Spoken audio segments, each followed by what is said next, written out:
بسم اللہ الرحمن الرحیم۔ السلام علیکم ناظرین، مغلیہ سلطنت یعنی مغل ایمپائر سال 1526 سے 1857 تک بر صغیر پر حکومت کرنے والی ایک عظیم مسلم سلطنت تھی، جس کی بنیاد ظہیر الدین محمد بابر نے سال 1526 میں پہلی جنگ پانی پت میں دہلی سلطنت کے آخری سلطان ابراہیم لودھی کو شکست دے کر رکھی تھی۔ مغل ایمپائر اپنے عروج پر تقریباً پورے بر صغیر پر حکومت کرتی تھی، یعنی موجودہ دور کے افغانستان، پاکستان، بھارت اور بنگلہ دیش کے ممالک پر مشتمل خطے پر مغل حکمرانوں کا دورہ تھا، اور مغل حکمرانوں کا شاہانہ لائف سٹائل ان کی پہچان تھا۔ مگر کیا آپ جانتے ہیں کہ مغلیہ سلطنت کے اختتام کے بعد مغلیہ خاندان کے ساتھ کیا سلوک کیا گیا، اور اس وقت مغلیہ خاندان کس حال میں ہے، اور وہ جو کبھی بر صغیر کے سیاہ و سفید کے مالک تھے، گلیوں میں بھیک مانگنے پر مجبور کیسے ہوئے؟ ناظرین، یہی ہماری آج کی ویڈیو کا موضوع ہوگا، اور آج ہم آپ کو مغلیہ خاندان کے عروج و زوال کی انتہائی عبرتناک داستان سنائیں گے۔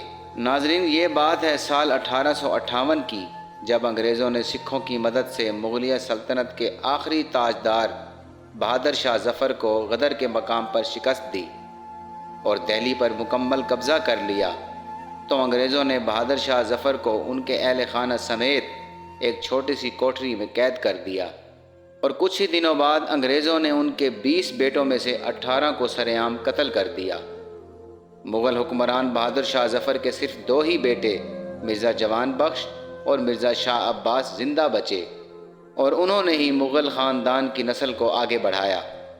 ناظرین، انگریزوں کی جانب سے بہادر شاہ ظفر کے قتل کیے گئے 18 بیٹوں میں سے 3 کے سر کاٹ کر دہلی کے خونی دروازے پر لٹکا دیے گئے، تاکہ آئندہ کوئی بھی انگریزوں کے خلاف ایسا اقدام نہ اٹھا سکے۔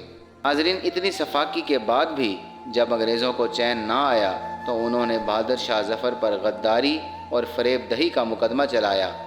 اس مقدمے کا ڈھونگ 44 دن تک چلتا رہا، اور آخر میں مغل حکمران بہادر شاہ ظفر کو سزائے موت سنائی گئی۔ ناظرین، سزائے موت کو بعد میں جلا وطنی میں بدل کر ان کو ان کی بیوی اور ان کے دونوں بیٹوں سمیت برما جلا وطن کر دیا گیا۔ آخری مغل حکمران بہادر شاہ ظفر نے اپنی زندگی انتہائی برے حالات میں گزاری۔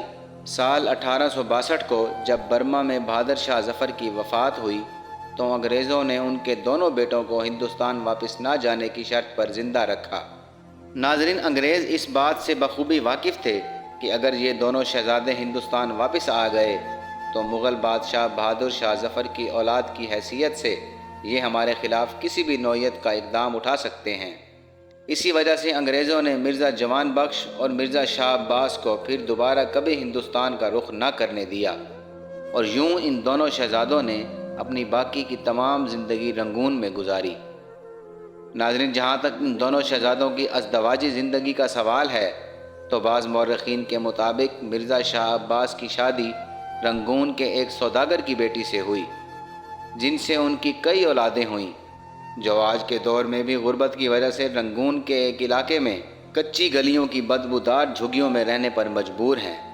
جبکہ دوسری طرف مرزا جوان بخش کا ایک ہی بیٹا تھا، اس کا نام مرزا جمشید تھا۔ سال 1984 میں جگر کی بیماری کی وجہ سے مرزا جوان بخش کا انتقال ہو گیا۔ کچھ عرصہ بعد ان کی بیوی بھی چل بسی۔ والدین کی وفات کے بعد مرزا جمشید بخش حالات خراب ہونے پر ہندوستان واپس چلا گیا۔ ہندوستان میں اس نے بیگم نادرہ نامی عورت سے شادی کی، جن سے ان کا ایک ہی بیٹا پیدا ہوا، اس کا نام مرزا بیدار بخت رکھا۔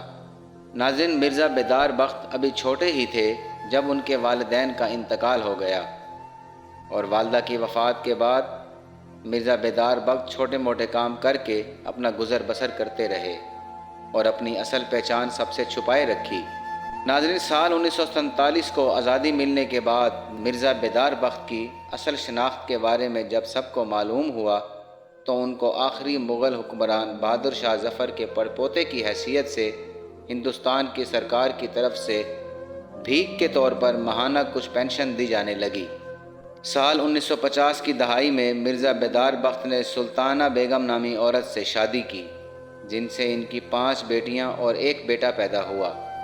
مرزا بیدار بخت جب تک زندہ تھے تب تک ہندو سرکار کی طرف سے کچھ روپے پینشن ملتی رہی، مگر ان کی وفات کے بعد ان کی بیوی اور ان کے بچوں کے لیے ہندو سرکار نے پینشن دینا بند کر دی۔ ناظرین، پینشن بند ہونے کے بعد ان کی بیوی اور بچوں کے حالات مزید بدتر ہو گئے۔ ان سب حالات کو مد نظر رکھتے ہوئے مرزا بیدار بخت کی بیوی کو اپنے 6 بچوں کا پیٹ پالنے کے لیے کولکتہ کے ایک علاقے میں چائے کی دکان کھولنا پڑی۔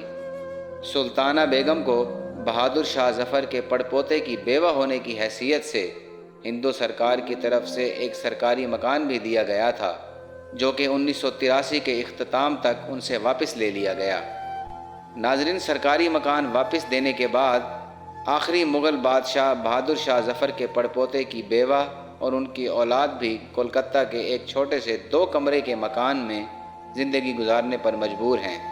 مغلیہ خاندان، جنہوں نے تقریباً 350 سال تک پورے بر صغیر پر حکومت کی، آج ان کی اولادیں انڈیا اور برما کی گلی کوچوں میں انتہائی غربت کی وجہ سے در در کی ٹھوکریں کھانے پر مجبور ہیں، اور مغل شہزادے اور شہزادیاں ہندوستان کے چوک چوراہوں پر بھیک مانگ کر انتہائی مفلسی کی زندگی گزارنے پر مجبور ہیں۔ ناظرین، یہاں آپ کو ایک انتہائی حیران کن بات بتاتے ہیں۔ سال 2021 میں دلی ہائی کورٹ نے کولکتہ کی رہائشی 69 سالہ خاتون سلطانہ بیگم کی ایک درخواست کو مسترد کیا، جس میں انہوں نے دلی کے تاریخی لال قلعہ پر اپنی ملکیت کا دعویٰ کرتے ہوئے یہ کہا تھا کہ انڈین حکومت نے ان کی پراپرٹی لال قلعہ پر ناجائز قبضہ کر رکھا ہے، اور یہ کہ عدالت انہیں اس پراپرٹی کا قبضہ واپس دلوائے یا پھر اس کا معاوضہ ادا کروائے۔ سلطانہ بیگم کا دعویٰ ہے کہ وہ آخری مغل بادشاہ بہادر شاہ ظفر کے پڑپوتے مرزا محمد بیدار بخت کی بیوہ اور لال قلعہ کی قانونی وارث ہیں۔ ناظرین، لال قلعہ دریائے جمنا کے کنارے شاہی محل کے طور پر تعمیر کیا گیا تھا۔ شاہ جہان کے بعد آخری بادشاہ بہادر شاہ ظفر تک یہ مغلوں کا پائے تخت رہا۔ بہادر شاہ ظفر کو معزول کرنے کے بعد انگریزوں نے انہیں ملک بدر کر کے برما کے دارالحکومت رنگون بھیج دیا تھا، اور جیسا کہ ہم نے آپ کو بتایا کہ انہوں نے وہاں ہی وفات پائی۔ سلطانہ بیگم کے مطابق وہ 3 برس کی تھیں، اس وقت ان کے نانا انہیں لے کر کولکتہ آ گئے تھے۔ یہیں 13 برس کی عمر میں ان کی شادی مرزا محمد بیدار بخت سے ہوئی، جو بہادر شاہ ظفر کے پڑپوتے تھے، جو ان سے عمر میں 30 برس بڑے تھے۔ اب وہ ہورہ میں کرائے کے ایک چھوٹے سے مکان میں رہتی ہیں۔ لال قلعہ پر ملکیت کا مقدمہ دلی ہائی کورٹ میں عوامی سماعت کے لیے دوبارہ آیا ہے، مگر اب تک کوئی فیصلہ نہیں ہو سکا۔ ناظرین، یوں تو پورا ہندوستان مغلوں کی وراثت ہے، مگر مغلیہ سلطان آج بھی در در کی ٹھوکریں کھا رہا ہے اور بھیک مانگ کر زندگی بسر کر رہا ہے۔ ناظرین، اس امید کے ساتھ اجازت دیجیے کہ ہماری ویڈیو آپ کو پسند آئی ہوگی۔ انشاءاللہ بہت جلد آپ کی خدمت میں ایک نئی ویڈیو کے ساتھ حاضر ہوں گے۔ تب تک کے لیے اجازت دیجیے۔ اللہ حافظ۔